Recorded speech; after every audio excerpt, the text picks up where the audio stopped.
What's up, everybody? Welcome to another episode of Trekporeal Adventures of the 735. And with me, I have my special guest, fellow of Tuesday Night Trek, Lord Krit. What is up? Hello, hello, number one. Greetings. So, are you ready to discuss our top five Picard-centric episodes of Next Generation? Yes. All right. So, Lord Krit, why don't you head this one off? Let's start with number five. All right.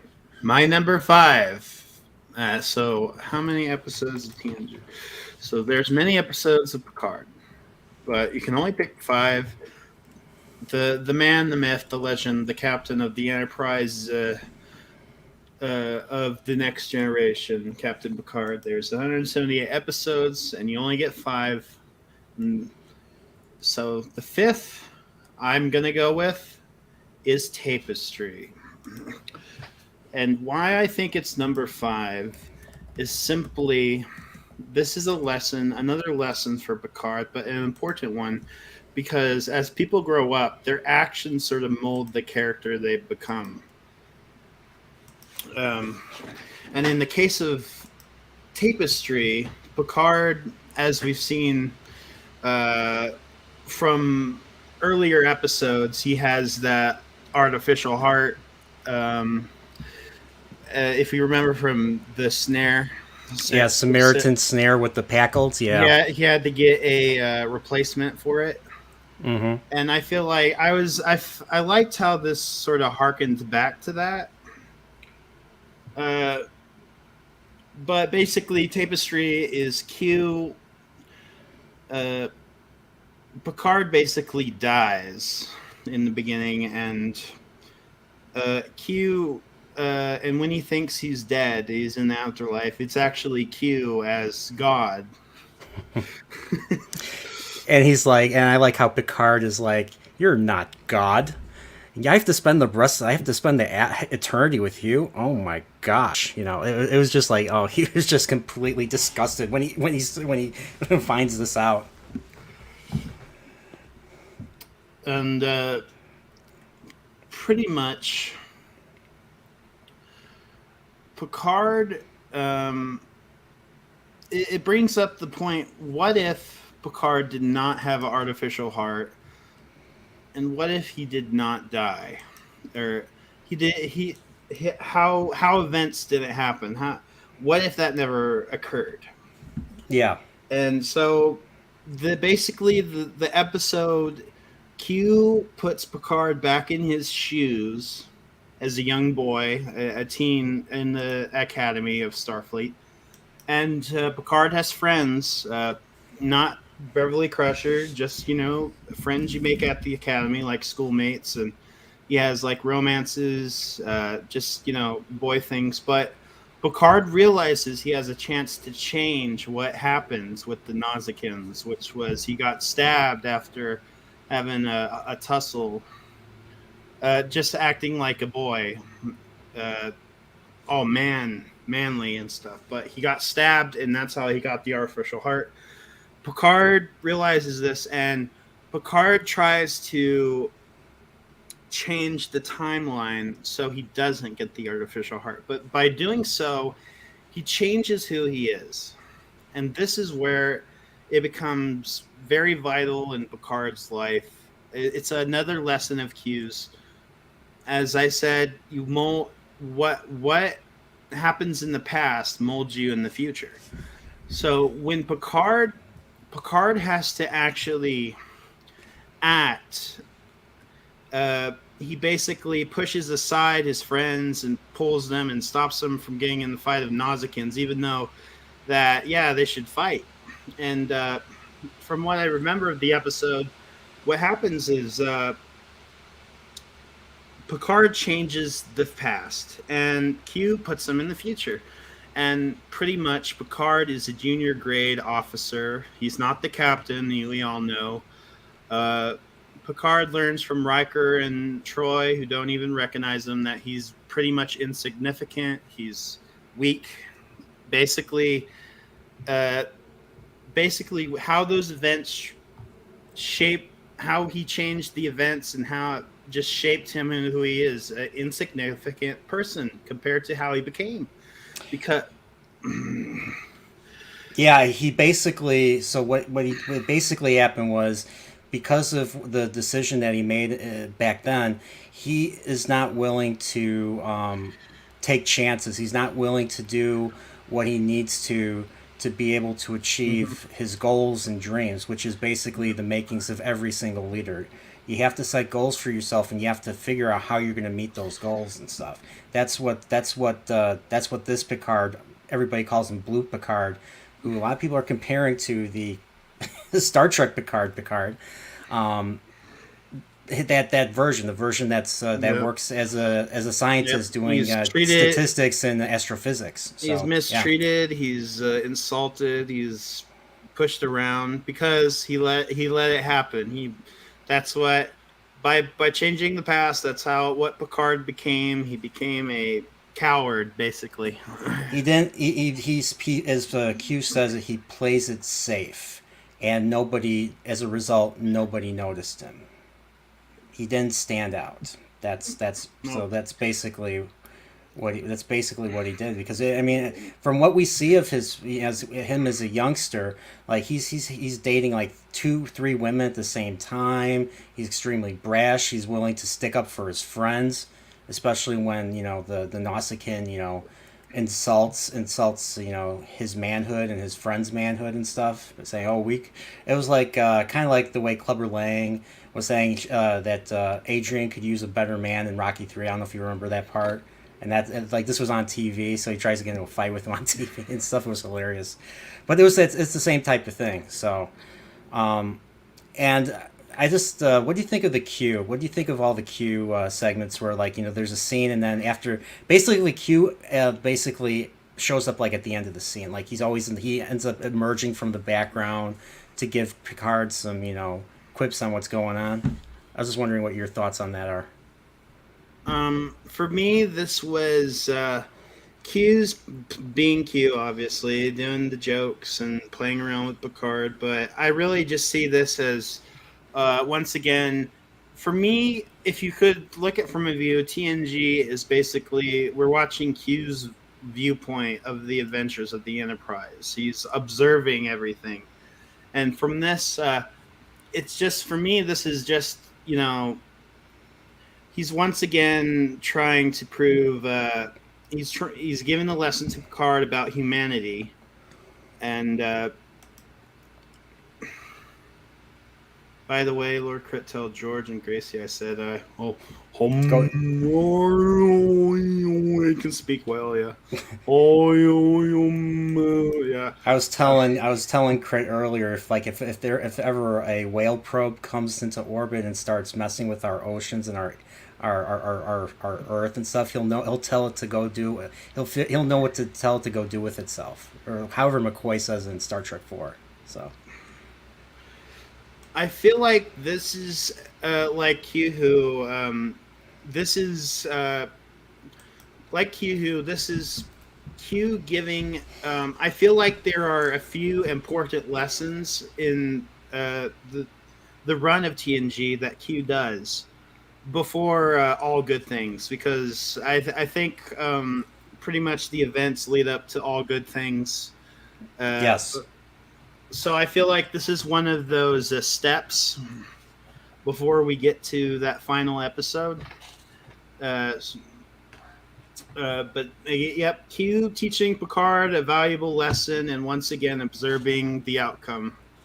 Uh, So this one, Q, yeah, like you said, Q basically says, the things that you, like you said, the things that you do in your early in your life shape you to what you eventually become. And then, of course, in Q Who, this was basically Q basically slapping down Picard's, I guess you could say, hubris, and thinking that no matter what species is out there, that they can go and make peace and make relations, without thinking that maybe there's species out there that you can't do that with, and hence you have Borg as a result. So, and of course, Q gives him a proverbial bloody nose, and and Q who, whereas in the new Picard, he literally backhands him, gives him a real bloody nose, which I thought was hilarious. Yeah, yeah. Uh, Picard. Picard season 2. I'm gonna say this. I thought it was okay. Then they went back to 2024, and it's kind of getting the problems back again with that show. So we're going back to New Trek, of course. No surprise. No surprise with New Trek.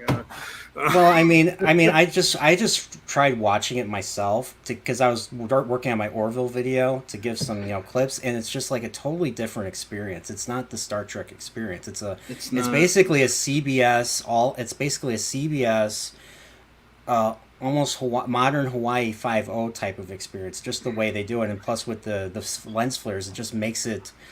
In my opinion, it makes it kind of unappealing to look at. It's hard. It's not easy on my eyes. I'm not used to the lens flares as much anymore. So I agree with Louise. There is no new Trek. It's just new stuff. It's just new sci-fi. I'll say that. Well, I call it new star. I call it new track with an A. Yeah. I don't call it. That's how my mother used to pronounce Star Trek back in the day. It was Star Trek. Star Trek. Yeah. So yeah, Tapestry, wonderful episode. My 5th on top 5 Picard episodes. And what about you, Mr. Admiral? Well, it's funny. This episode is on my list too. It's actually my number 2. So yeah. I went through I went through seasons 3 through 7, and I basically this is kind of how I picked episodes. So I went through seasons 3 through 7 to figure out which are my favorite Picard episodes of each season. That's kind of how I did mine. So, before I go any further, I just want to say hello to the chat really quickly. So we have Pop Culture Mechanic. What's up? We have Brian's Gate. He says, "Am I late?" I'm like, no, Lord Krit just did his number 5, and I'm going to be doing my number 5. So you're practically on time. We have Louise X Sparrows here. There is no new Trek. We have Godzillionaire. He is a rich kaiju who is lurking in the background, waiting to strike. And then, of course, we have DJ Ronnie G. And I think that's it. And of course, we have our own Lord Krit. So, Yay. All right. So my number 5 is from season 3. I feel this is a very unique episode. It's got a lot of heart, and it's Captain's Holiday. And to me, this was like a real treat to watch. It was basically, I think this was the earliest that we find out that Jean-Luc Picard, besides being a captain, is actually really interested in archaeology and stuff. So he is. So the way this episode begins is he comes back from a job. From a job doing arbitration between two really stubborn species, to the point where it's like he's completely stressed out, and he's just like, when Riker says congratulations to him, he looks like he's half dead, and he's like, yeah, and he just walks into the ready room, and they're like, oh, our captain needs a vacation. So they try. I love how they try to convince him to go on vacation, because he's stubborn himself. He doesn't want to go on vacation. He just doesn't enjoy doing stuff that's not work related. And I guess that's how some people are. So, So we have Crusher go in. She basically pulls a Spock from the original series, where Spock tells Kirk in a certain episode called Shore Leave that there's a crewman that is not willing to go on vacation and relax. He's overworked and he's overstressed and stuff. Of course, unlike Kirk, Picard knows right away what Crusher's talking about. He's like, oh yeah, it doesn't sound too bad. So what's funny is she fails, and then Riker tries to tell Picard that there's this awesome place called Risa, and you should go there. He would love it. And then they get to the bridge, and Deanna Troi is like, "Hey, when we get to the starbase, our mother's gonna join us, and she wants to see you again, Captain." And the look he makes, he looks at the camera. The look he makes, he's like, is it just me or is everybody wants to get rid of me? They're like, yeah, more or less, except for two members on deck 39. And then he's like, okay, fine, I'll go on vacation. And then I think Riker basically asked him to buy this to buy him like this particular statue. I forget what it's called, but it's it basically is like the god of it's a Horgon, and it's basically the god of like sex and stuff. So every time you have the Horgon on Risa, that means, hey, I want to have sex with the women who are walking by, like, we want to have sex with you. And when the woman explains this, and he's like, Riker, and he's just embarrassed. He's just embarrassed to be there. He's reading his book, and of course, I'm using that as my background for this. Yep. Video. And he's just trying to read his book, and he keeps getting interrupted by people. And I forget. Do you remember what book he was reading? I don't know if it was like supposed to be like James Joyce. Yeah, it was James Joyce. I think Ulysses. He was trying to read Ulysses, I believe. I think so. Maybe he was reading. He always reads Shakespeare, even though he's read it before. Yeah, but he reads like he reads all the classics. I'm sure. So yeah, not just Shakespeare, but he is, well. I mean, obviously, because Patrick Stewart's a Shakespearean actor, they brought a lot of Shakespeare into the show. So, but yeah, so he gets to Risa. And I remember, like, we see somehow they got past like the censorship, but then we get to see a little bit of some cheeks and stuff of some of the ladies on Risa. So it was a nice little thing to look at. Yeah. And the first thing he gets to the planet, we meet Vash, and what is the first thing she do? She just kisses him because she sees. She sees a Ferengi who happens to be played by Max Grodenchik. If you don't know who that is, he's the one that plays Rom in Deep Space Nine. So, and he's just like here's the woman, yeah, Moogie and stuff. So, so she's trying to avoid him, or she's trying to make him jealous or something, and like.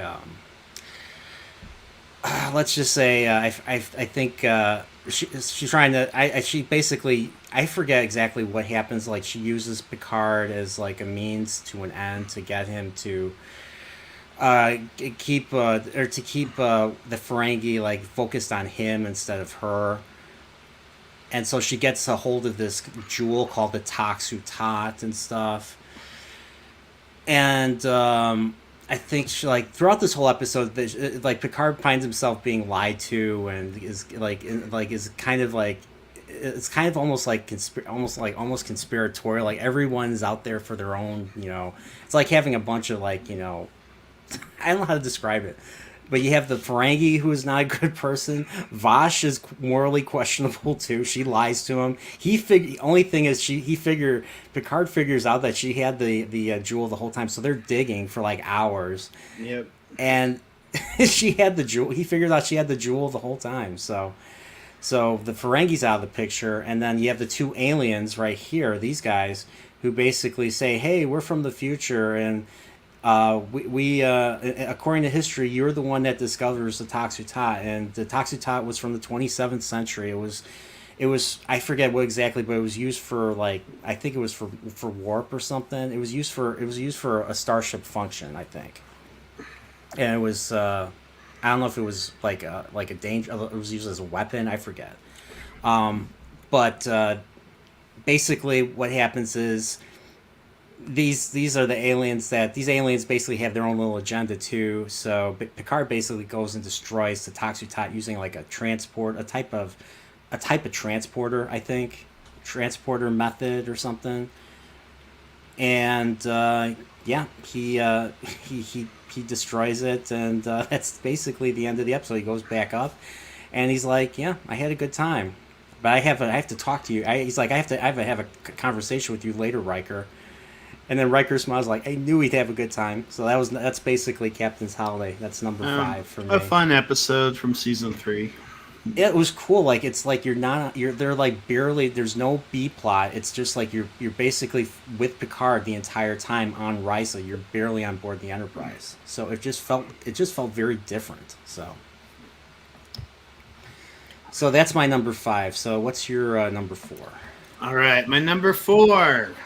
Roll the drums. Bum, bum, bum. It's the Drumhead. Hey, that's my number 4 too. All right, so we'll both talk about this in detail. So the Drumhead,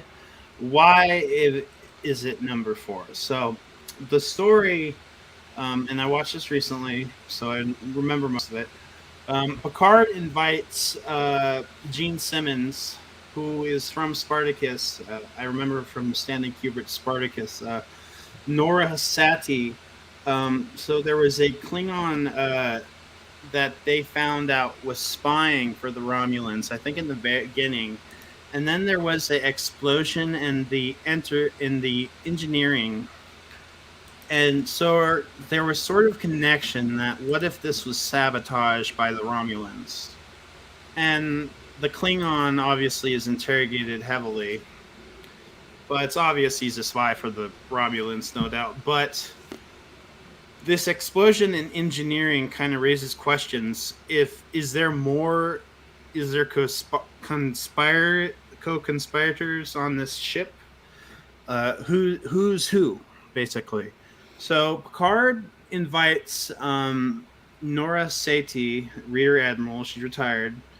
Her father was a famous juror back in the day, and pretty much she's one of Picard's idol. It is an awesome episode.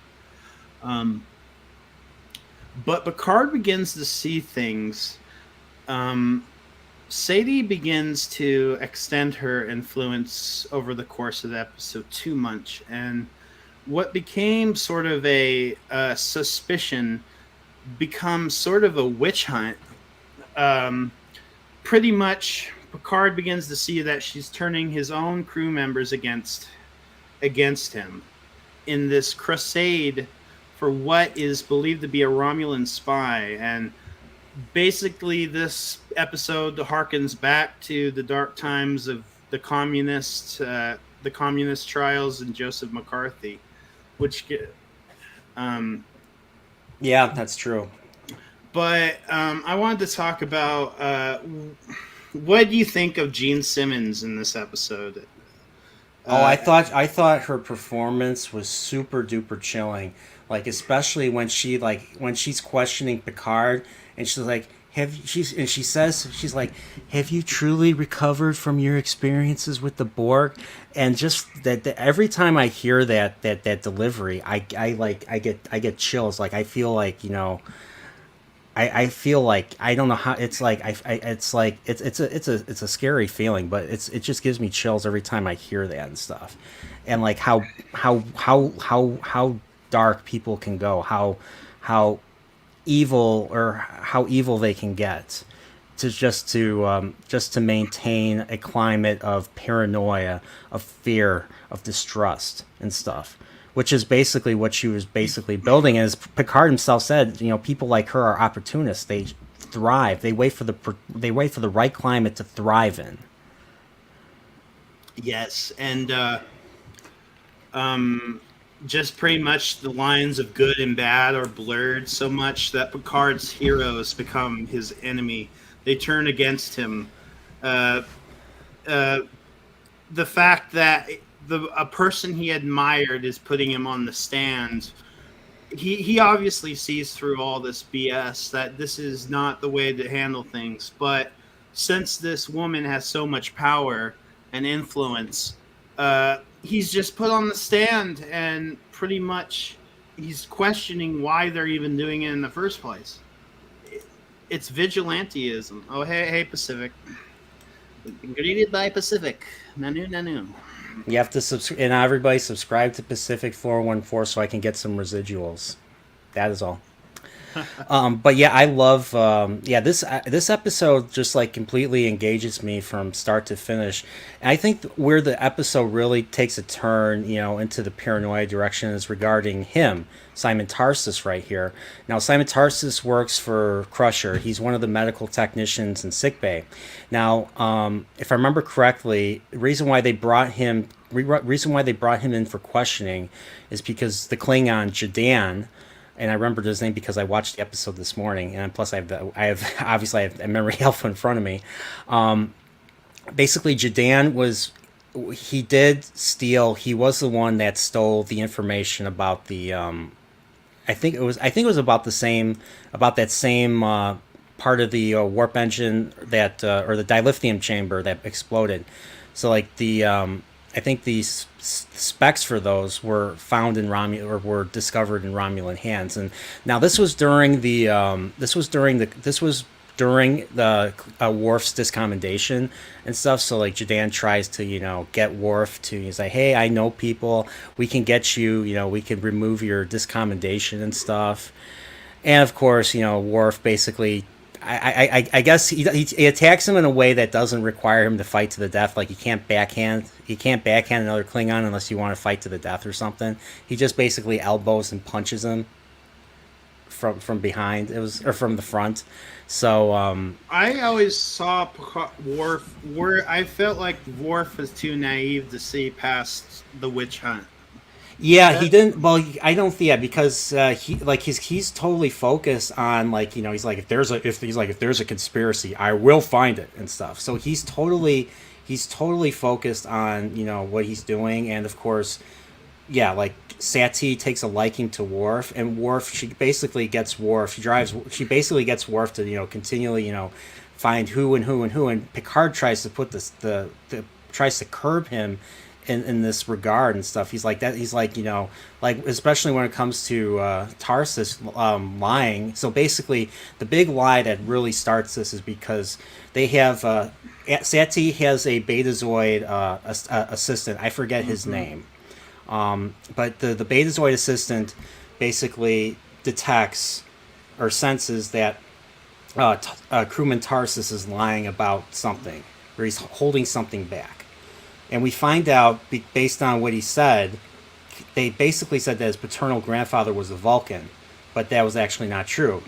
It was actually a Romulan. So he lied on his application forms, which obviously there's consequences for that, and that's why he felt loaded, or not loaded, but he felt the weight. He felt the weight of lying and stuff. So this is, and then they think that because he lied about that, they think he's a Romulan sympathizer and stuff. So this is where it gets out of control, and Picard tries to put the kibosh on this, and he compares this to a drumhead trial where there was basically little to no justice. Like, people were generally punished severely and relatively quickly. So if you were even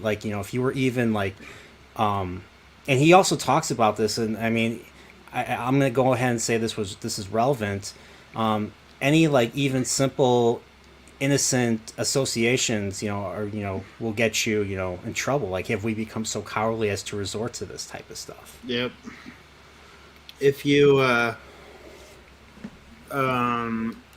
yes, I hate that. If you like I mean, then again, I mean, so many celebrities knew Epstein and what was his name? Harvey Weinstein. Weinstein. Weinstein, and they knew what he did, but they didn't do anything about it. They just stood there. So, yeah. But a lot of people didn't know, so you never knew. You never knew.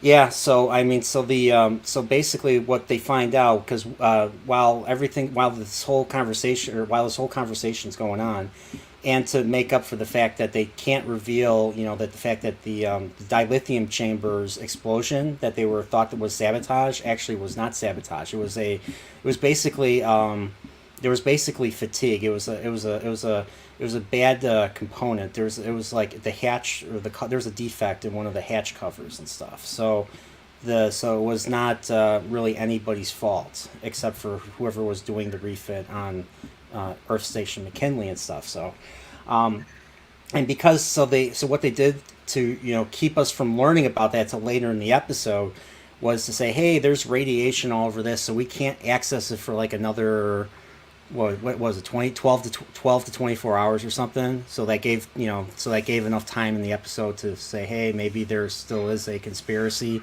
maybe there is maybe someone did sabotage it and stuff, but it wasn't.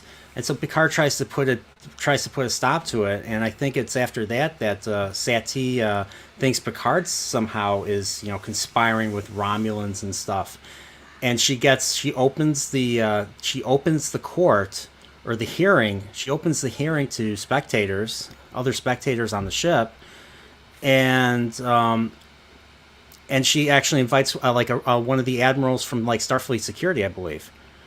And I just love, like, he doesn't say a word in the episode, but yet him just simply walking out after, like, Sati breaks down and stuff, saying, you dare quote my father in front of me. He was a great man. I've taken down bigger people than you, Picard. Stuff like that. Because what is the quote that he basically quotes Judge Aaron Sati? He's like, with the first link, the chain is forged. With the first link, the chain is forged, and I think it's like, if anyone tramples on like freedom, we're all damaged. Mm-hmm. I'm trying to remember. Okay, right here. This is where this is. He says, there are some words I've known since I was a schoolboy. With the first link, the chain is forged. The first speech censored. I always think social media for some reason. The first thought forbidden. Same thing. The first freedom denied. This sounds very relevant. I don't know why. Wow. Chains us all irrevocably. Those words were uttered by Judge Aaron Sati as wisdom and warning. The first time any man's freedom is trodden on, we're all damaged. I fear that today. And then, of course, that's when Admiral Sati goes into her crazy, tirade, and that's when what's his name, the Admiral from Security, just like he makes a face. He has the same face the whole time. He just walks out. That was such an awesome moment right there. If Picard posted that on Twitter, he'd probably get banned for misinformation. Well, no, he would, and then he would get people saying, "Well, it's Twitter. Freedom doesn't. Twitter doesn't have to abide by freedom. It's only the government and stuff." So, yep. Just saying.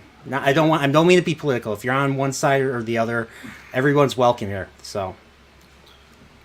This was a great episode. You have anything else you want to talk about? This is just a great episode. Here I wrote. The lines between good and bad are blurred, and pretty much Joseph McCarthy Jr. and Admiral Sati, but Picard pretty much just showed. Well, we've seen it before, but I feel like this kind of hurt Picard because, as I said, we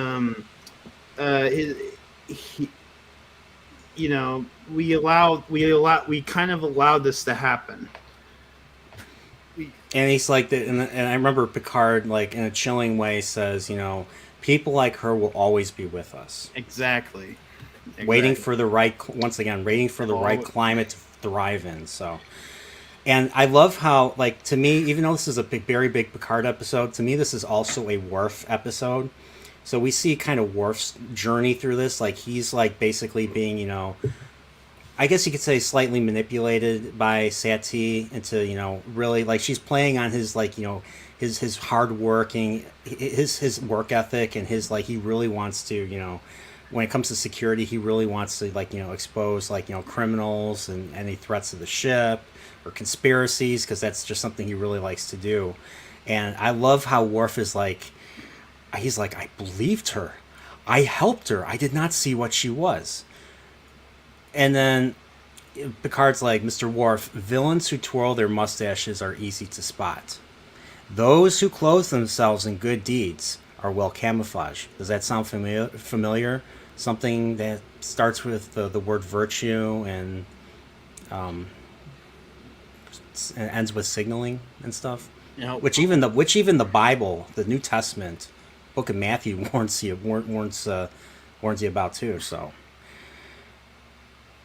and then he says, I think after yesterday, people will not be so ready to trust her.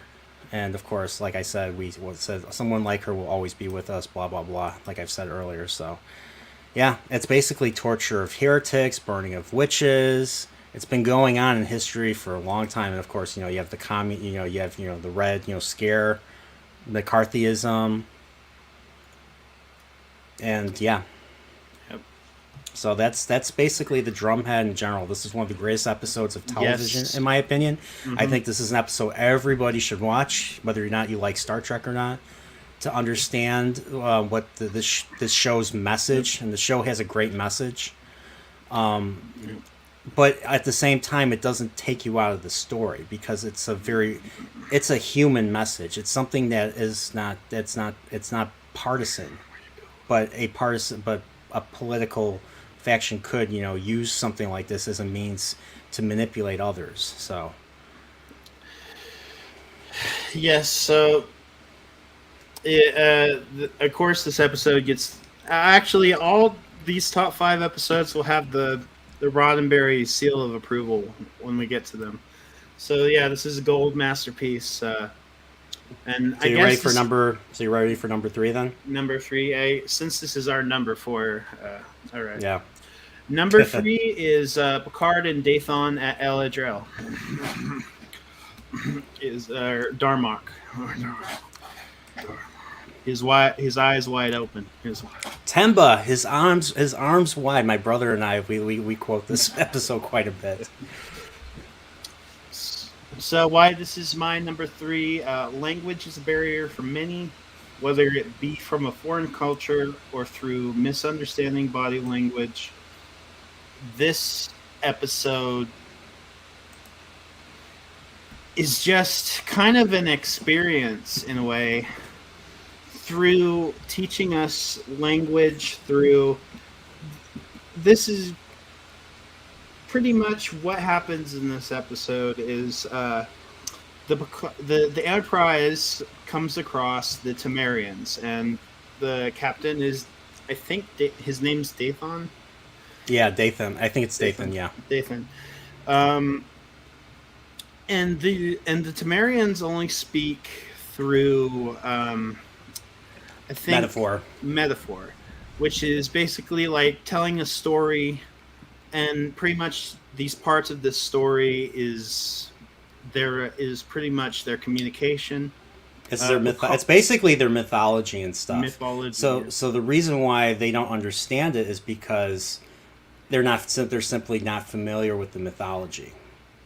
So they don't know what they're referring to. It's kind of like reading Shakespeare, because Shakespeare is kind of written like that too, where they use mythology to describe certain actions or types of emotional states. If you know what I'm talking about. Mm-hmm.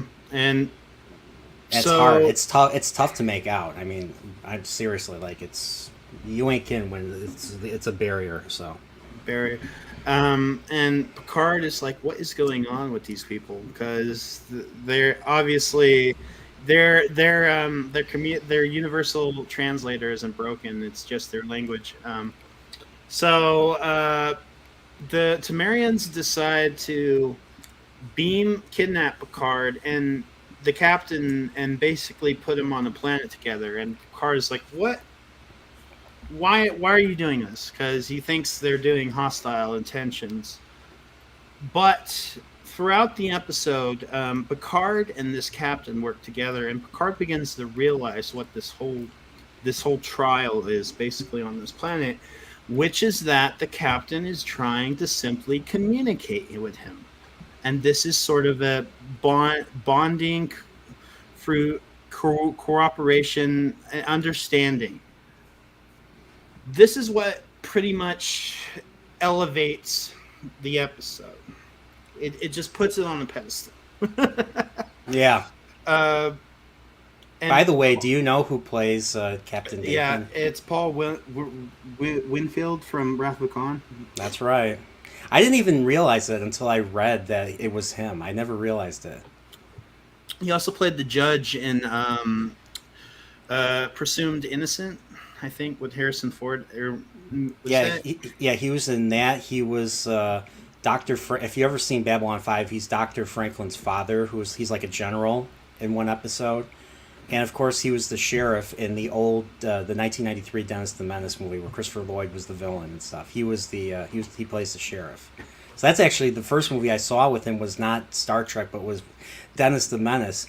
So 3 years later, when I'm like close to adolescence, I see him in Star Trek 2 for the first time. Like, hey, I've seen him before. I just couldn't remember where, and then I realized it was Dennis the Menace of all things. Um, uh, I haven't. I don't remember. Oh wait, I might remember Dennis the Menace. Is that the one with Walter Matthau and he's the grumpy old Yes, man? yes, I that was barely Walter Matthau. remember. I remember. I barely remember that movie. And I didn't ever knew this until I looked, but Christopher Lloyd was the bad guy. He was the bum. He was the homeless guy that kidnapped. He basically kidnaps Dennis the Menace off of his off his tricycle. It was a weird movie. And it was like Uh, Home Alone. Like the poor Christopher Lloyd keeps getting keeps getting hurt by Dennis the Menace's we gotta antics get and stuff. the executives were like, we gotta get that audience for Home Alone and get the homeless criminal. And Leah Thompson, who is directing right now, is directing like Picard episodes. Yeah. Or was it? Or yeah, she's directing Picard episodes. She was the mother. She was the mother in, and like just like she was the mother in Back to the Future. She was the mother in Dennis the Menace as well. She was also the girlfriend for Howard the Duck, and oh, that's right. Yeah, that's right. and there was a scene in that movie. We're talking about Howard the Duck now. Howard the Duck. Yeah. Yeah. So, yeah, Darmok. Pretty much the whole episode is Picard understanding the language.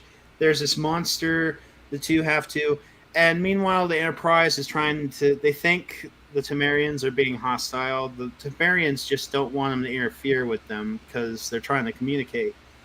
But the Enterprise thinks the captain's in trouble, so they and sadly Dathan gets mortally injured, Yeah. gets mortally wounded by the creature, but Picard is able to tell him the story of the Epic of Gilgamesh in his final moments, and in that final moments the captain understands.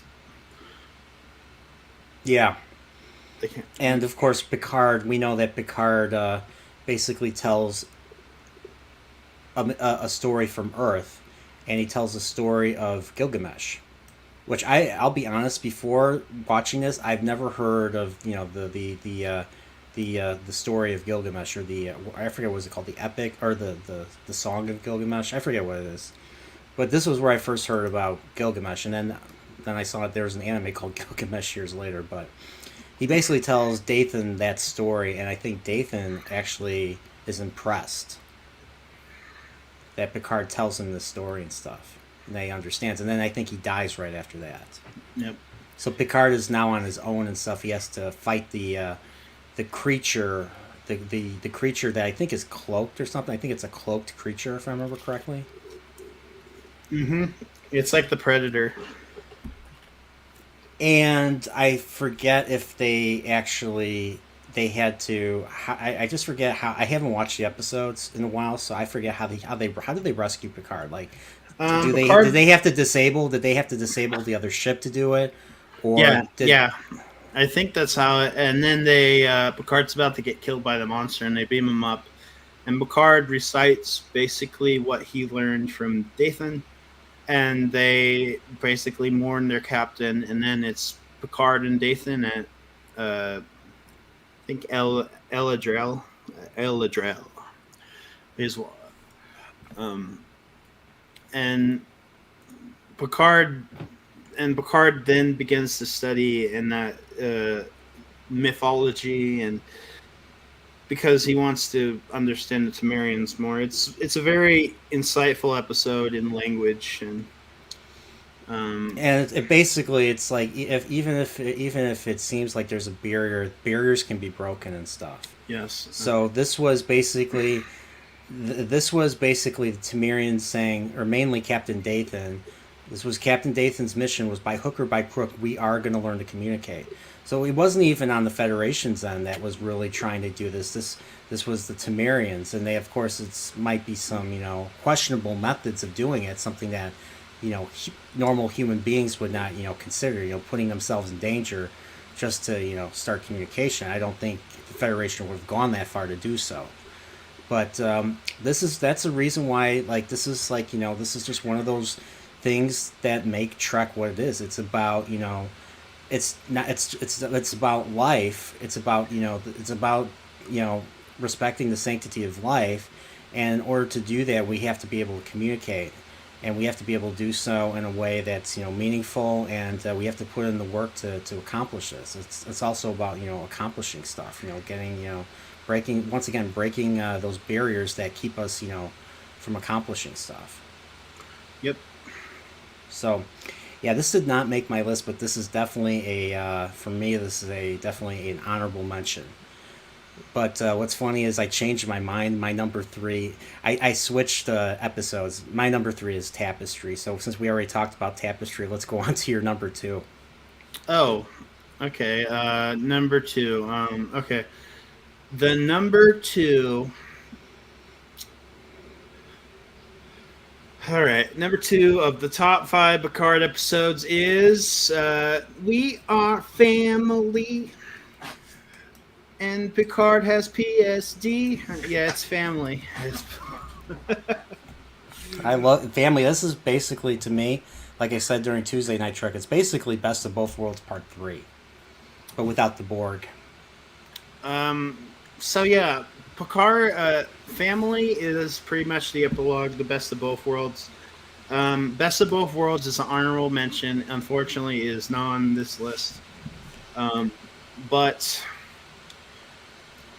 it almost made number 5, except I had to put Tapestry in there. But family basically is simply 2 plots. It's Worf and Picard, and actually 3. It's Wesley, Worf, and Picard, but it's mainly about Picard because he's pretty much he's the focus of this. Picard had basically recovered from his Borg implants in Best of Both Worlds, and since they're at Earth and they have shore leave now, Picard decides to go to his Chateau Picard in France and see his family, his brother, get his mind off things, basically. And he meets his nephew. He meets his brother and I think his wife. And him and his brother don't get along. And pretty much it's him trying, they're having a rivalry, sibling rivalry.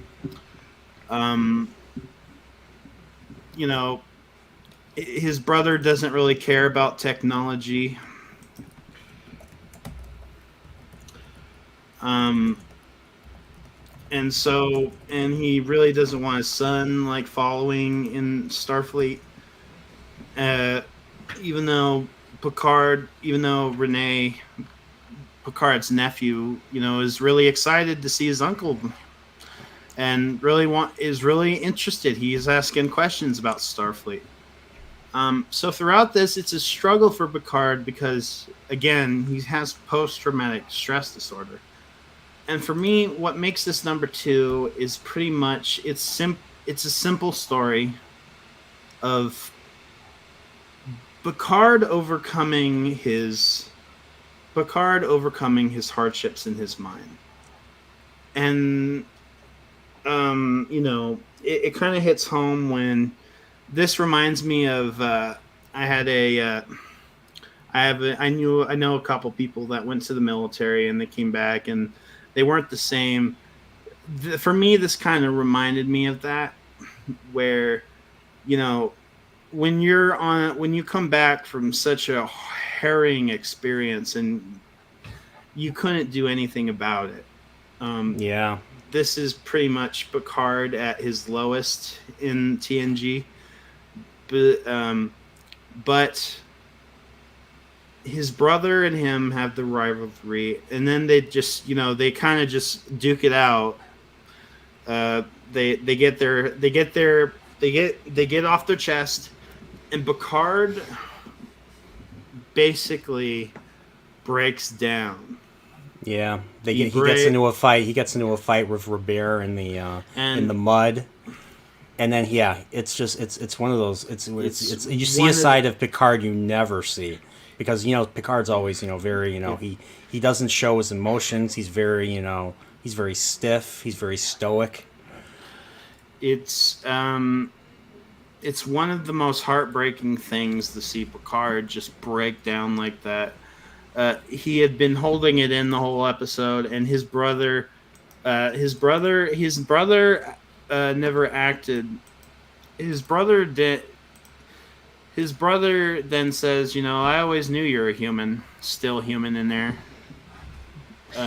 Yeah, I mean, it's the fight starts because his brother just continually bullied him. I mean, he's Jean-Luc is the younger brother, so like his brother. So there was always that tension with his older brother. And so this looking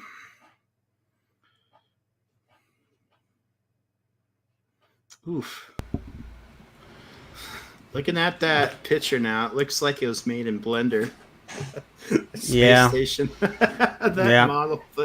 Now that, if I remember, is that supposed to be Space Station McKinley? I think so. If they remastered that looks so weird. Blender. I mean, I've never used Blender. Is that's like 3D? Is that just like a 3D modeling software or something? Yeah, but it looks like it's from like I guess that's the model. If season 4 wasn't remastered by CBS, I don't know. I don't know if they. I don't know if this is from. I don't know if this is from the old or from the new. From the remaster. I'm not sure. That space station just looks rough. It looks weird. Yeah, I know. It looks like Bridge Commander. That's the best comparison. So yeah, pretty much that scene for me is the tipping point in Picard's life where, he lets go of the pain, and Robert, his brother, begins to understand, and then the two just have the happy reunion. It's a sweet little episode, but it has so much more weight than people realize, and that's why it's my number 2. This episode did not quite make my list, so this will definitely be a honorable mentions for me. I probably should have included it on the list, but I didn't. So, but here's something. I really feel this episode was done dirty, especially. I don't know how you feel about Star Trek Generations, but I feel like, seeing like Renee, the way the episode ends with Renee looking at the stars, and then Generations just completely destroys that by coming up with this storyline saying that Robert and Renee both get killed in a fire, and that there's no more Picards and stuff. That I always, to me, it's like I the way I feel about Alien 3 versus Aliens. I feel that Generations basically did this episode dirty. I don't know what your take. I don't know what your take on that is. Generations. Well, I'm gonna save my full thoughts for TNT, but I can give you a brief what I think. Generations is okay, but it suffers from trying to make a TNG movie where half of it is a TNG episode and then half of it is a movie. So you get a mishmash of plots that go nowhere, pretty much things that could have been executed better. And the music, as much as I like Dennis McCarthy, his music's kind of weak in Generations compared to Jerry Goldsmith.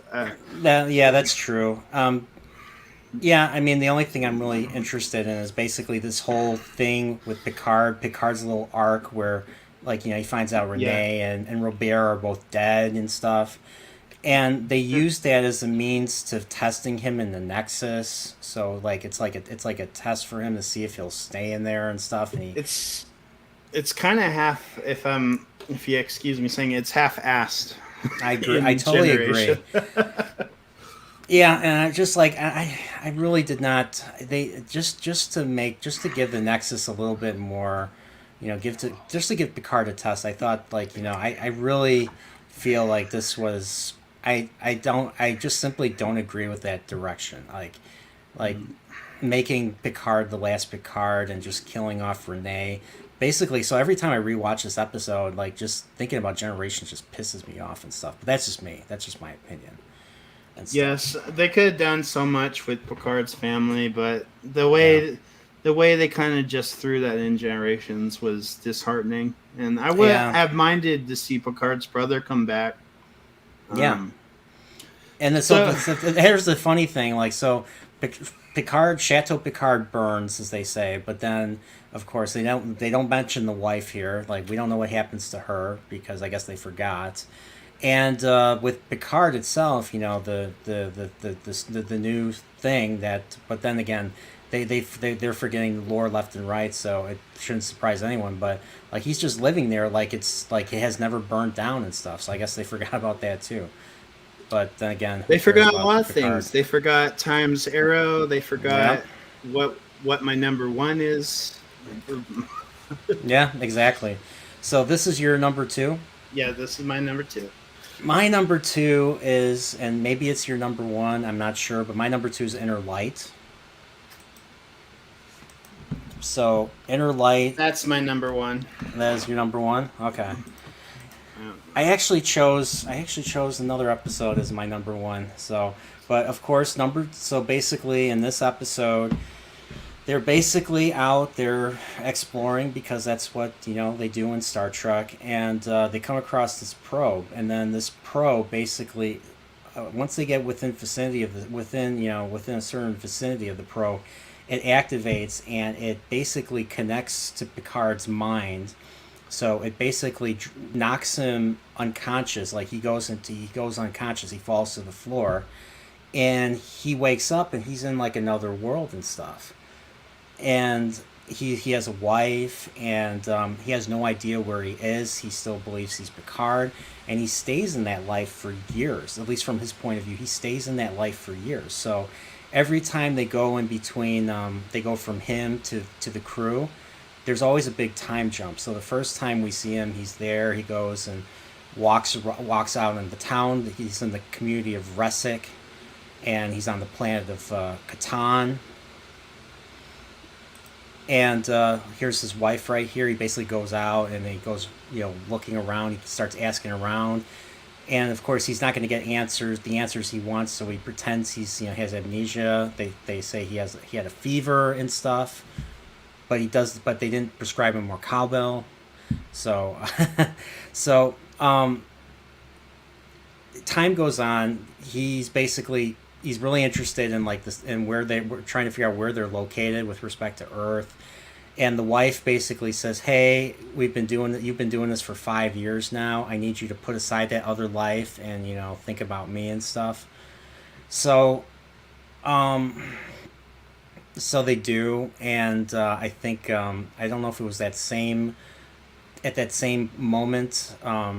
He basically has Bataille over. He's playing the we find out he's not good at his character Cayman is not good at playing the flute at all. So he starts playing it, and he starts playing Frere Jacques, which is that old French folk tune that we all learned in nursery school. So here's Bataille right here, the leader of the town. And they find out. I think that what's going on the planet is they're suffering from a drought, and what we ultimately find out is that the world is in the process, or the star system that Catan is in the process of going through a supernova. So basically, and this even though this is a very heartwarming episode, this is a very dark episode for what happens to all these people.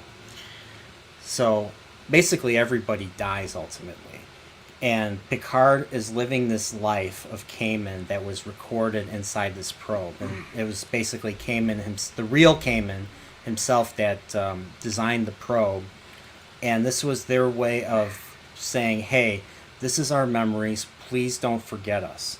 This is something. This is something that this is their way of living on, despite the fact that their entire civilization has died out." And when you think about it, it's a very scary feeling to think about. Just to think about everyone, like, think of all humanity just dying out.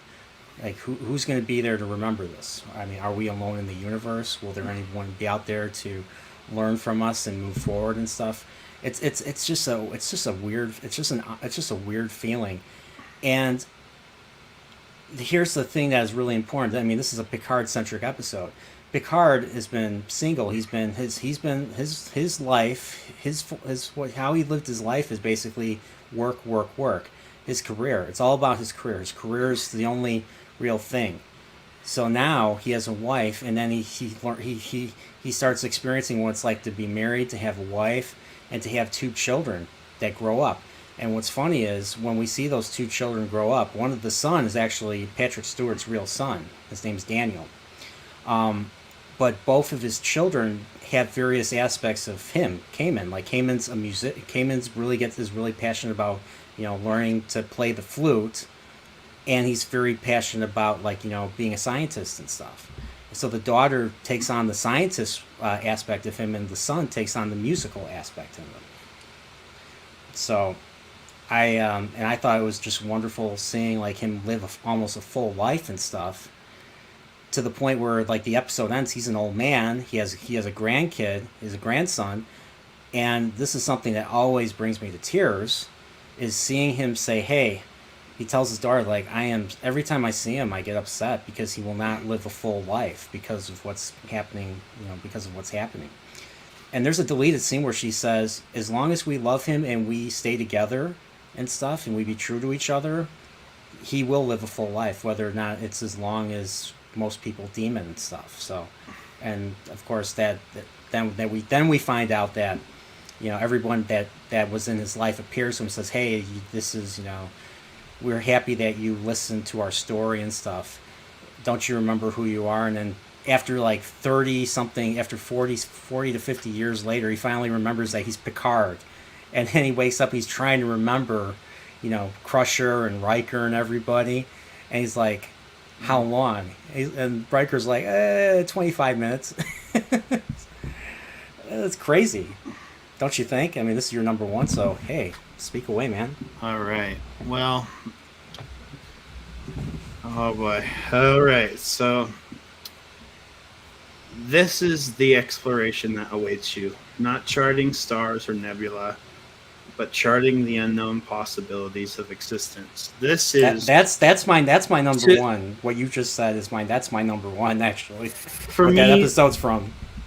For me, this is one of the most profound episodes ever written, and the finest 40 minutes of television I've ever seen in my life. And the inner light, from until the last 10 minutes, you're kind of wondering what this whole reason is. But when it gets to that ending, you understand.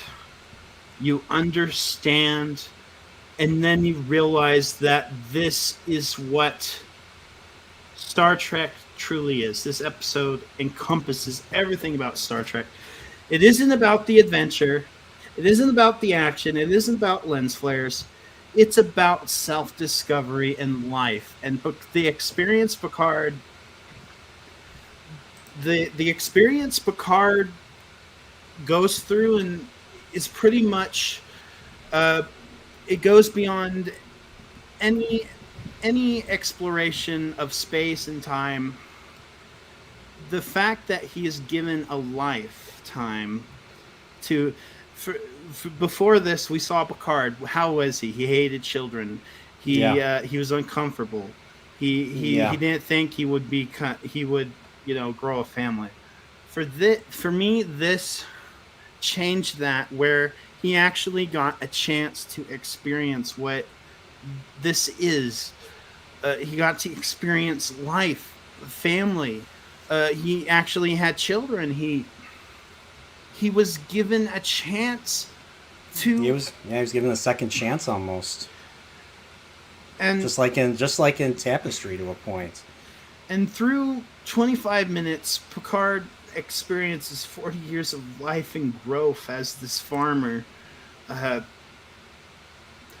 I pretty much the part where he walks out and they're seeing the rocket launch, and then he hears his friend Bataille's, his friend. He turns and sees him alive and well, Yeah. and it hits you, and that's where the tears start rolling down. How and Peter Allen Field, rest his soul. Obviously, I think he's one of the greatest Trek writers. Who wrote this one again? I think it was Peter Allen Field. Is that right? I don't know. I You actually see don't that know at the who wrote top. this one. You can see that at the top of the. Yep. Oh no! It was the teleplay. The story was by Morgan Gendel. Well, Peter Allen Field had a hand in it. Yeah. This is the episode I rewatched the most of TNG. This, the part where Picard realizes where he's the one to tell their story. I felt so much heart from it, and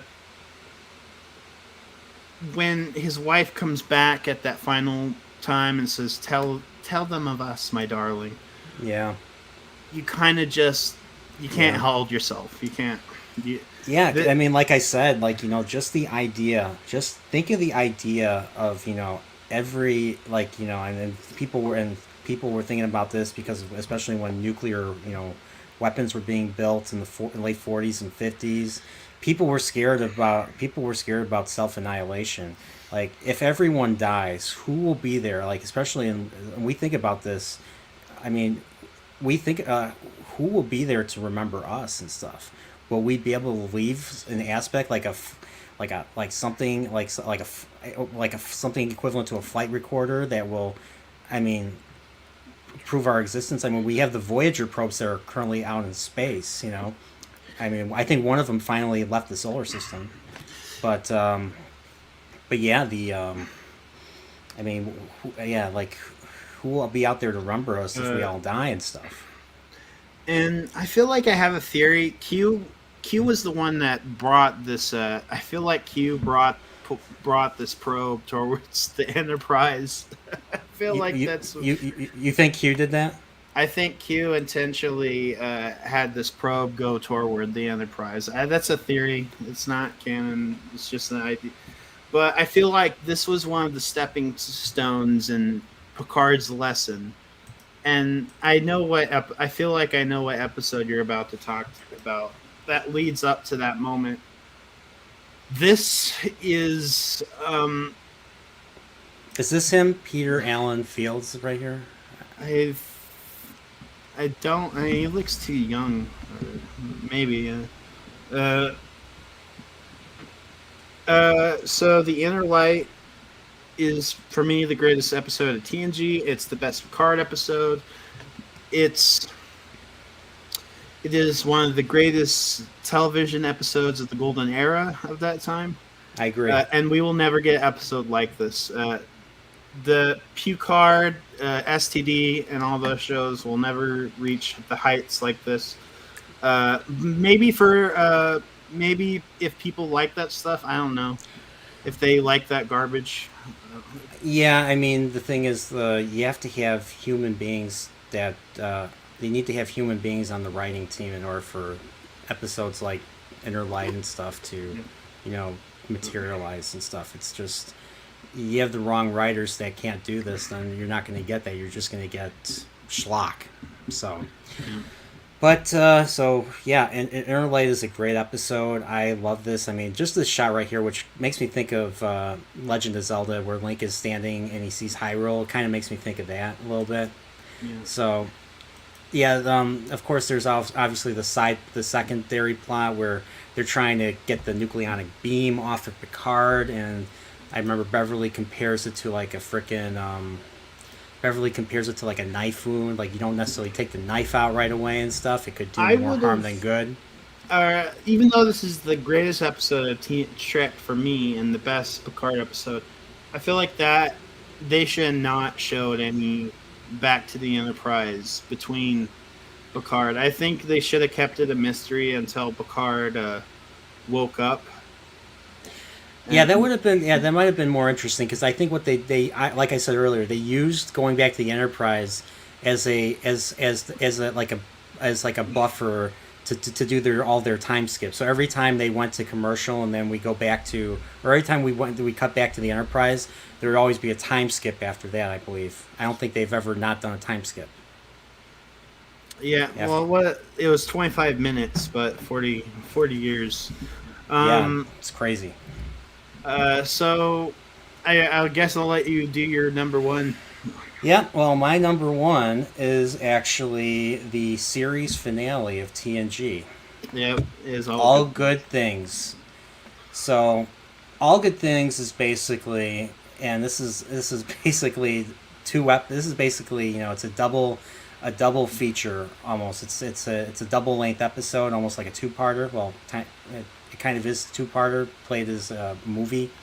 So this basically is to me this is the best of all the series finales. I don't know about you, Krit. Do you think this is the best of the series finales of all the Trek yes, shows? yes, even better than DS9. Although if we ever just when we get to DS9 on TNT, I have some problems with the finale, but this is probably the best finale of all Trek shows for me. Yeah, and I mean I know that I feel that, but I don't know how much you like Star Trek Continues, but I know that I believe Vic took a lot of ideas from this finale and basically incorporated into a hypothetical finale for the original series. That yes, I like that. I like Star Trek Continues much more than TMP.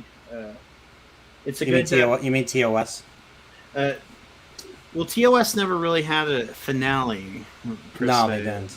So yeah, you could consider Continues the finale, if so be it. Yeah, I mean, there's no better way to end. I don't think there's a better way to end this series. I don't think anyone will ever come up with a better way to make a finale for the original series. So that to me is in my head canon. But what I love about going back to All Good Things basically takes you back to where it all began. I mean, even though you don't go to it right away, it ultimately builds up to Picard finding himself back in Q's courtroom that he was in Encounter at Farpoint, and Q is once again wearing the judge uniform from the 21st century, or maybe it's just what Q wear. I don't know. Maybe it's a Q thing. So this episode basically opens. It opens with Riker, or not Riker. It opens with Deanna and Worf. They're dating now. I don't believe they dated before this. Did they? I don't know if they were. They never. I don't think they ever dated before this episode. I think they only dated in this episode. I think it was in season 7. I think there was a romance plot that went nowhere. Obviously with DS9. Yeah. She went back to Riker in the movies. Yippee.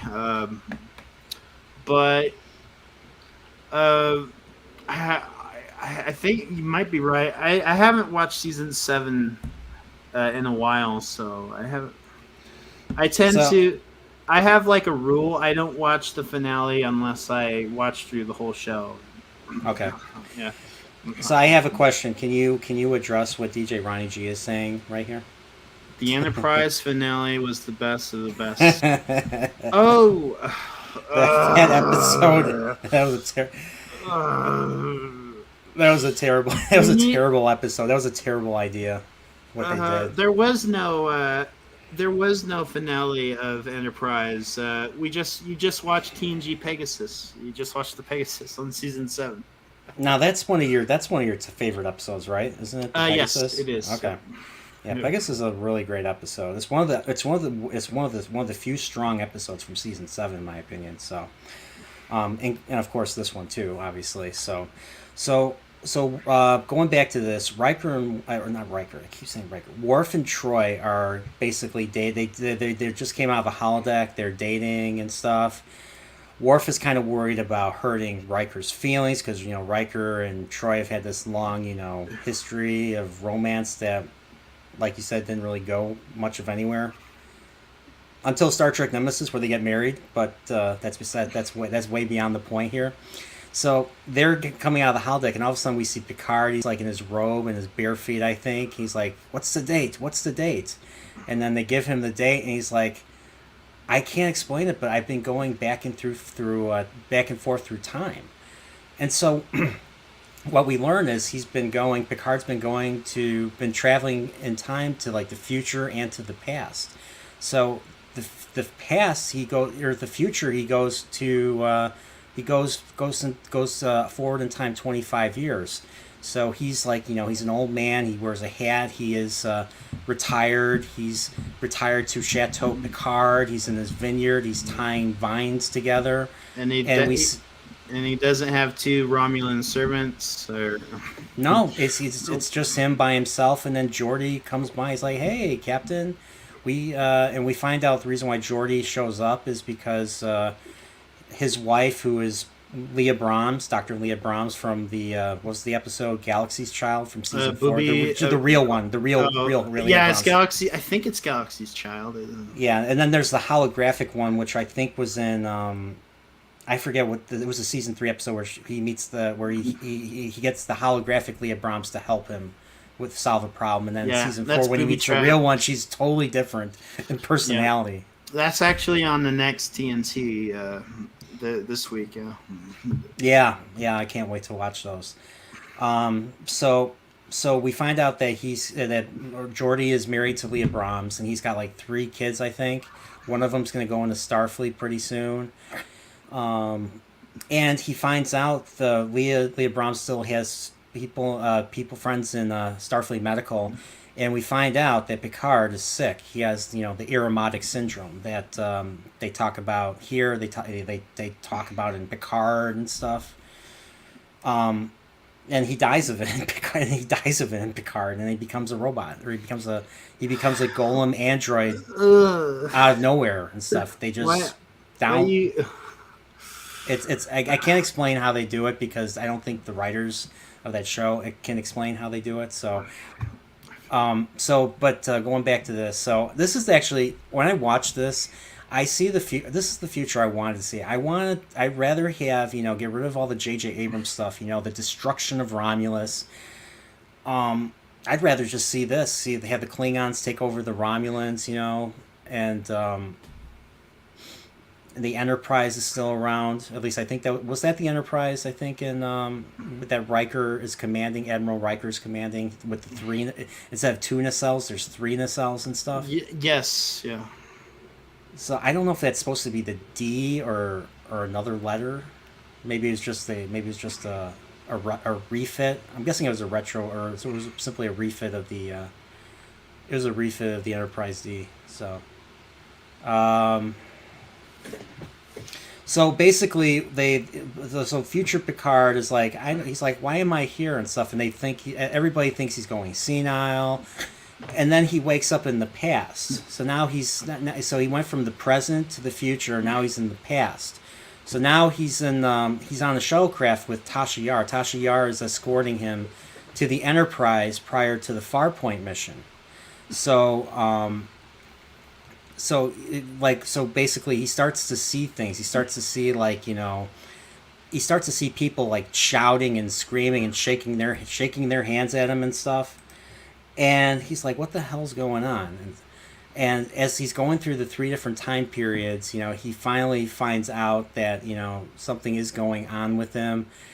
And he's hearing about at least in the present and the past time periods, like they're being recalled. Enterprise and a whole bunch of other ships are being recalled to the neutral zone because they discovered an anomaly there, some sort of spatial anomaly in the Devron system.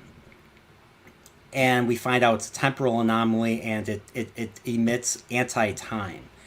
And because of the idea that it emits anti-time, and we live in a time-filled, and we live in space-time, it's the same as basically mixing matter and antimatter. Like, it'll just cause the entire destruction, disintegration of all of existence, I believe.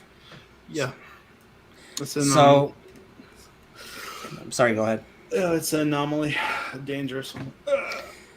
Yeah, so basically Picard is basically on this little journey, on this little adventure to figure out like what's going on, and he ultimately gets to the point where he gets to the position where he meets Q and encounter Farpoint. He screams out Q, and there's no response, nothing is going on, and everybody's like, what are you talking about? What is Q besides the letter of the alphabet and stuff? And it was so Picard walks into the ready room, and all of a sudden he's in the courtroom, and Q gives him like, hey, I'll only answer yes or no questions and stuff.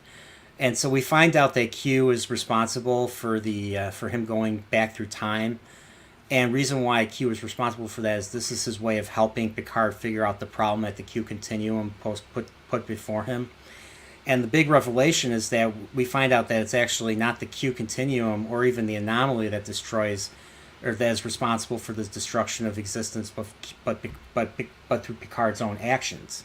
So throughout the second half of this finale, Picard is trying to figure out why that is.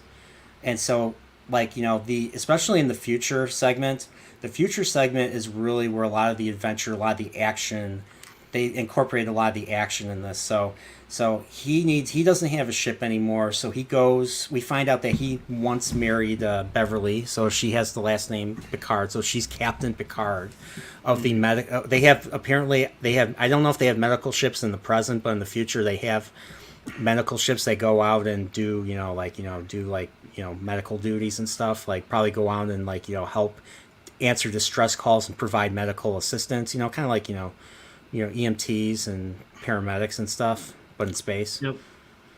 But with highly special, I'm guessing with more highly specialized staff, on hand to help. So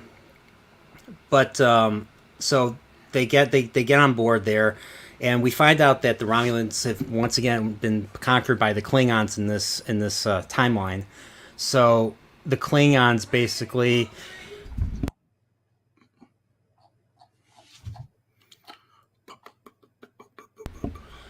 Sorry about that. Somebody was screaming. Where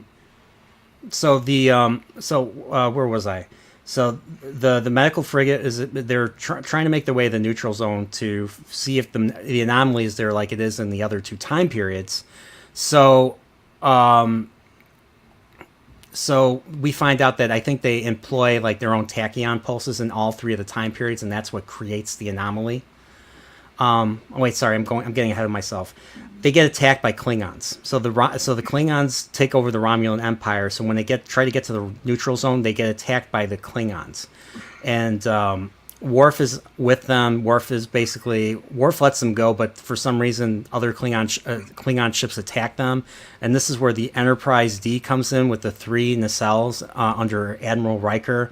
And it's a pretty cool shot where like the Enterprise uses the phaser, shoots like three holes through that one Klingon ship, and then goes right through the explosion going up. You know what shot I'm talking about? I'll be honest, I haven't seen this in a while. I'm trying to remember. I remember, but you see the beams going up, like the phaser beams from the Enterprise are shooting upwards into it's like being shot. Like imagine being shot through the chin, up through the head, up through your head and stuff. It's kind of how it looks with them shooting the Klingon ship, at least the bridge and stuff. And then, of course, the Enterprise is going up. The shot is the Enterprise going up through the explosion as it's being, as the Klingon ship is exploding. So, I loved it. It was basically they needed to incorporate action. It wasn't just a thoughtful, episode. Like they included action in this little future. So now we're on board the Enterprise, and we learn that Deanna Troy's been dead for some time, and that Worf and Riker have a lot of bad because of that. And I think ultimately they let go of they let go of their anger towards each other. I forget what drives them to do so, but mainly to work with Picard to basically save humanity, basically, which is what he continually says. So so basically they go in, they try to deactivate the tachyon beams that are causing the anomaly, and they find out it doesn't work. So the only way to separate anti-time, which is what the anomaly is emitting, versus time, to separate those is to go into the heart of the anomaly in every single time period and initiate a warp shell to separate everything. And that's what basically destroys all three of the Enterprises and all three of the time periods. And of course, then Picard wakes up in the courtroom, and we find out Q says basically, you figured out you passed the test. You figured out that this was a paradox, and that the trial never ends. The trial never ends. So, and of course, this basically opens Picard's mind to many other possibilities that he's never considered. Or how does Q put it? He basically says, "What? How did you said it? You say it because you said it earlier." This is the exploration that awaits you, not charting stars or nebulae, but charting the unknown possibilities of existence. Yeah, the Continuum didn't think you had it in you, Jean-Luc, but I knew you did. I love that. I love that little line right there.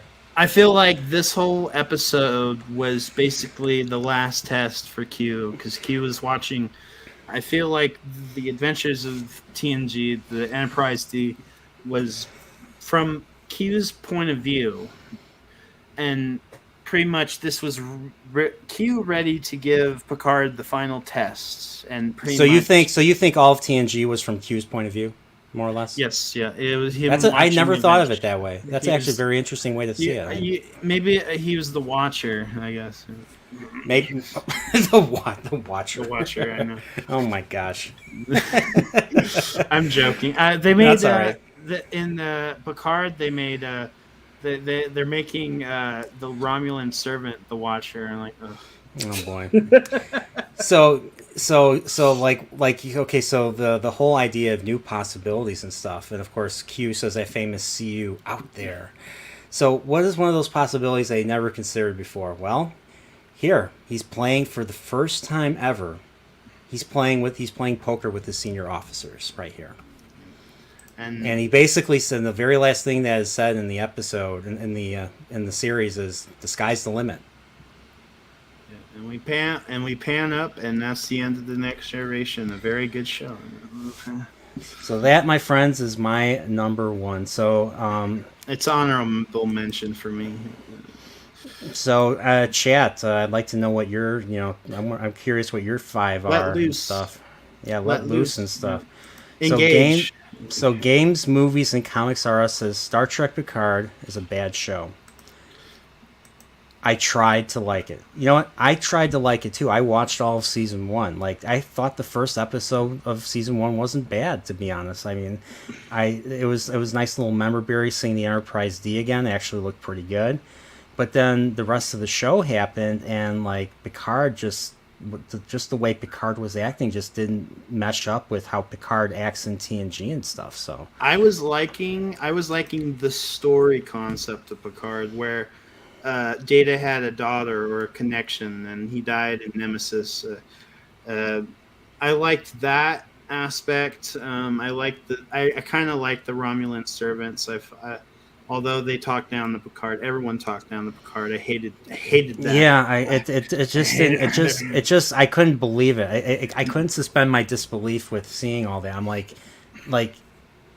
It's crazy just seeing that. Why do you think people want to see that? No, people don't want to see it. People want to see Captain Picard again. I mean, you can start him low, but build him back up. They never built him back up, in my opinion.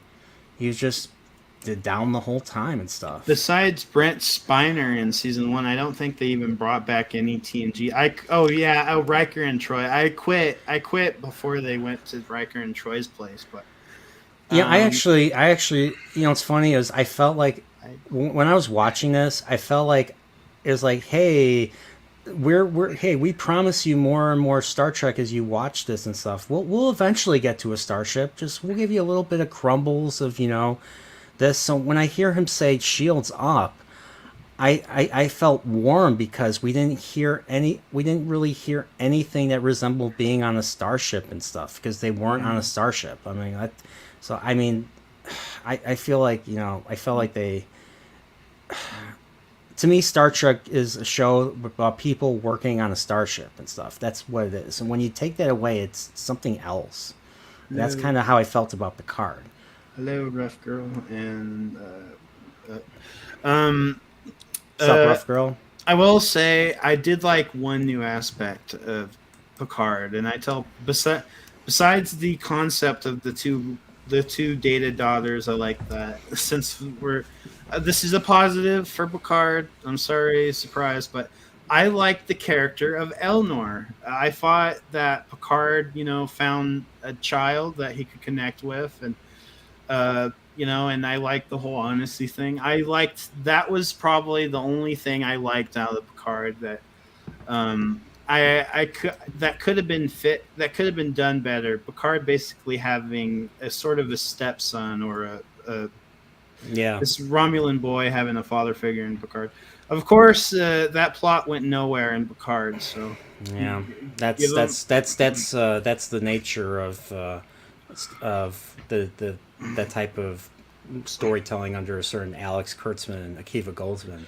So, just want to address Brian's case. Says no one chose Chain of Command. Chain of Command I forgot to say is one of my honorable mentions. It's mainly Chain of Command Part 2, because I consider Chain of Command mainly a Riker-centric episode, especially when he's dealing with Captain Jellicoe, which I think Captain Jellicoe is freaking awesome, even though he's a jerk at the same time. But it's Part 2 where Picard is being tortured by Gul Madred is like some of Patrick Stewart's best acting. Like it's just another one of those really powerful episodes. There are 4 lights. Why would you bring your child to witness something like this, to witness this type of thing?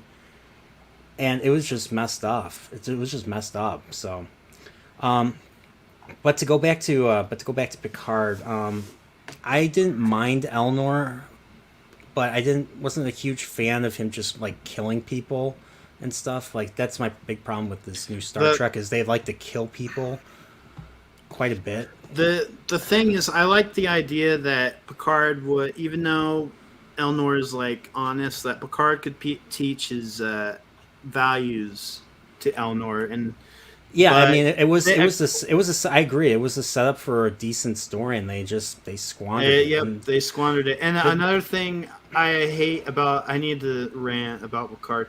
This is what makes Picard not Picard. I hate season 1 with a passion, but the fact that Picard actually talks sense to Seven of Nine in that one episode and tells her, this is not the way.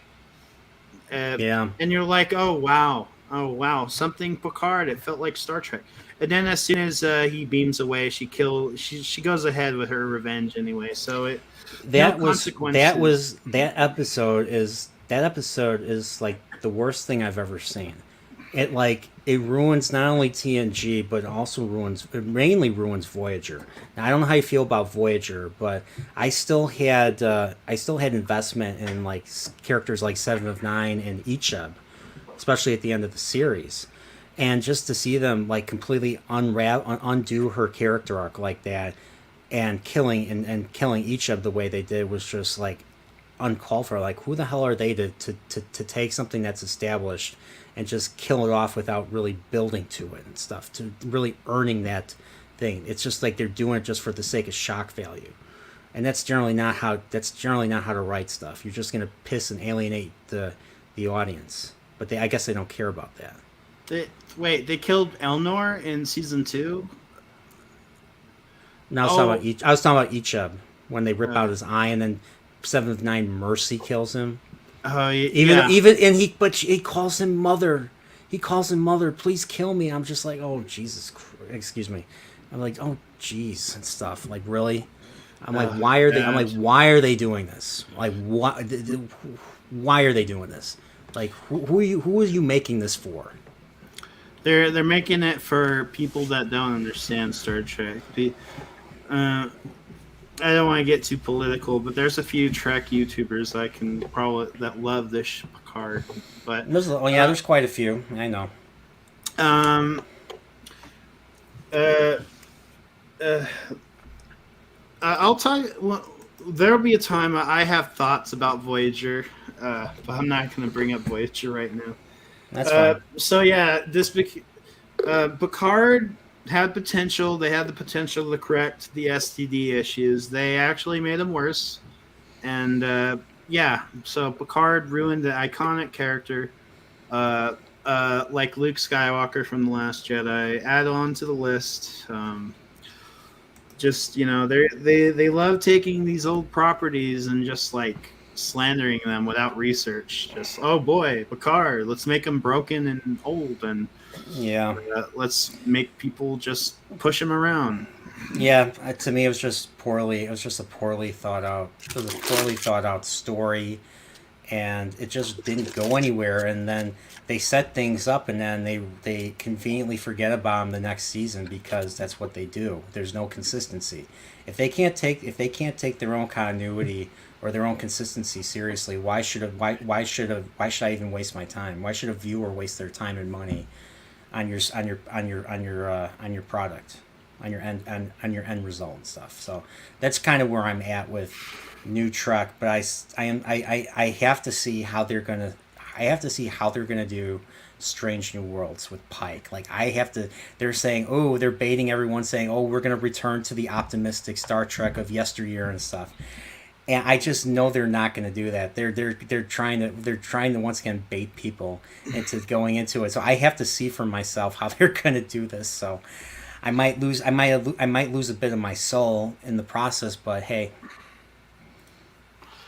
Um, but yeah, I don't know. It's sad to say the only good. I'm not going to even say good. Okay, Trek right now is a parody show, cartoon show, and so these 5 Picard episodes, these are Trek, TNG's Trek. Just watch these. Just don't watch any new stuff. Don't let the ads entice you. And remember, if you like the first episode of Picard, like season 2, I thought was really great.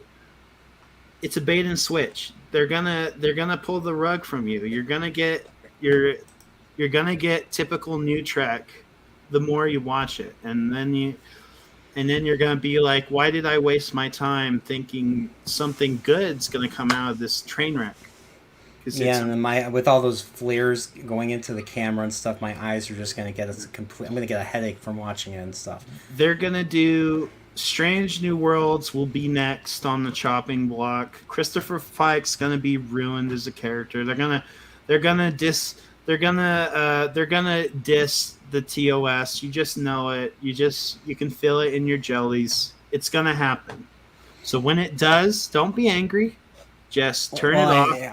I made a big deal about this when they announced who was going to be in Strange New Worlds. Now, as far as I'm concerned, Strange New Worlds takes place when Pike is still captain. So it takes place before Where No Man Has Gone Before, which is the second pilot. So they're saying, oh, Nurse Chapel's on board, Lieutenant Uhura's already on board, Doctor Mabanga, who is the doctor on McCoy's staff that helps heal Spock in Private Little War. They're all going to be in the show and stuff. And the thing was, they weren't on board the Enterprise at that point. They weren't on board the Enterprise until after Where No Man Has Gone Before. Because in Where No Man Has Gone Before, the communications officer was Lieutenant Alden, and he was African. He was an African male. And then you have Dr. Piper was the medical officer the chief medical officer before McCoy. So McCoy wasn't in it, and there was no Nurse Chapel. I think I don't know. I don't know who the assistant was, but apparently Dr. Daner was on his staff. She's the psychologist who ends up getting the ESP and stuff. And then you have Dr. Mabanga. Now, Dr. Mabanga might have been on board before. Who knows? Because this is Kurtzman stuff. I'm trying to remember who else did they announce. They announced Uhura, Mabanga, and Nurse Chapel, and Lon Noonien Singh. So there's a crewman. There's a girl who is related to Khan. She's like a descendant of Khan. Her name is Lon. Her name is Lon Noonien Singh. So they're gonna somehow bring that into it, and then of course they announced recently they hired the guy from Vampire Diaries to play Kirk in season 2 of Strange New World. So there's going to be a season 2 regardless of whether Strange New World season 1 performs well on Paramount Plus, because that's what they do now and stuff. They always order 2 seasons right away. So I don't know what they're going to do with Kirk. They're probably, who knows what they're going to, I don't even want to imagine what they're going to do with Kirk, but I have to see this for myself. I have to see if they're actually going to go out and explore strange new worlds and to respect life and stuff, or if it's going to be or it's going to be just like Star Trek Discovery, where they're going to just basically rewrite the canon and they're going to be completely inconsistent with everything, and then there's going to be a universe, there's going to be a universal problem that's going to jeopardize everything, and then they have to save the galaxy, in a season, and then the next season they completely forget about it and move on to the next, plot, next big, universe-ending threat, which is what they seem to be doing. So, but that's what I think is going to happen. So, that's kind of where I'm at with that. So, so you have anything else you want to add before we conclude the stream? No, I don't really know what to say.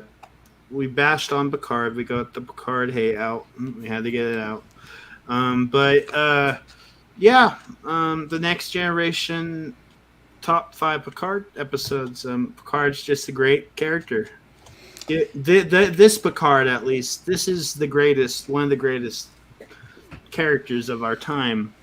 And will be remembered so pre 2001. I agree. And Krit, thank you for coming on. Do you have anything you want to plug? No, just my channel. If you guys want to listen to audio dramas and stuff, I sometimes stream games, but it's mainly a content channel. I'm usually on other people's streams, so you'll see me more on Trekporeal and Trek Tuesdays if you want more insight from moi. So, all right, cool. On my end, once again, I started this Trekporeals.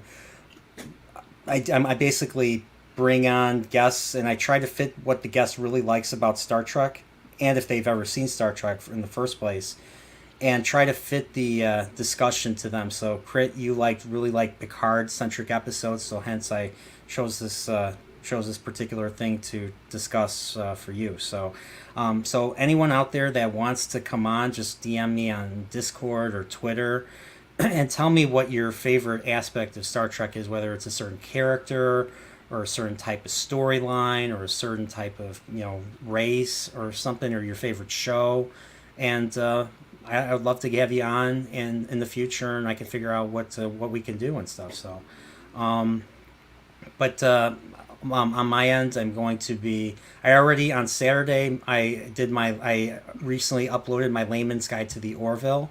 So if you haven't checked that out, check that out. It's if you just go directly to my channel, it's up there under uploads and stuff. So I made a video basically introducing the Orville to people who might be on the fence about it, and I discussed Star Trek quite a bit, and I actually do a little bit. I do a little bit of new Trek bashing, a little bit of it, to basically compare the Trek that we like to what it should be going forward and stuff. So, So I'm looking forward to that. I'm obviously looking forward to New Horizons coming on June, which I will be covering episode by episode every week. I'll be streaming my reactions to the episode, to each episode, and this week I'm going to be on Brahma Bull's channel. We're going to be talking about fantasy books and stories being bastardized nowadays. And Tuesday is obviously Tuesday Night Trek. We're going to be talking about episodes 6 through 10 of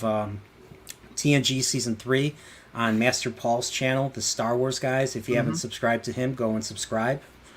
My next video that I'm going to be working on is my Layman's Guide to Better Call Saul, because that's going to be coming out. The final season comes out next month, and in a few weeks actually, and I want to get that out there, and I can't wait to cover that show too. So that's kind of where I'm at. So other than that, man, thanks once again. Thanks, Krit, for coming on. This was a really cool stream. Yep. I love doing this. I'm not sure if I'm going to do another one next week, but I'm going to have either Cash or Paul, or I know what I'm going to do with Paul. Cash, I'm kind of wondering if I should do this or that with him, find out what his favorite Star Trek is, and of course Brandon, anime guy, want to get everyone from Tuesday Night Trek, and then branch outwards and ask more people, because there's so many Star Trek fans out there. I'd love to have a conversation with everybody ultimately and stuff. So all right, but yeah, thanks, man. Yep, the sky's the limit. That's right, the sky's the limit. So everybody, chat, thank you so much for coming by. Louise X Sparrow, DJ Ronnie G, Brian's Gate, Games, Movies, and Comics Are Us, Rough Girl, Sadikar, 7th Legion, Pop Culture Mechanic, Pacific 414, Anthroparian, Brian Anderson, my friend in real life, Darius Munchausen, and I think that's basically it. Godzillionaire. Yeah. And of course, Everest Productions himself. So Yay. All right, guys. Once again, stay nerdporeal, and may the wings of nerdporeals carry you to very good Star Trek. Other than that, everyone, have a good night. Have a good night.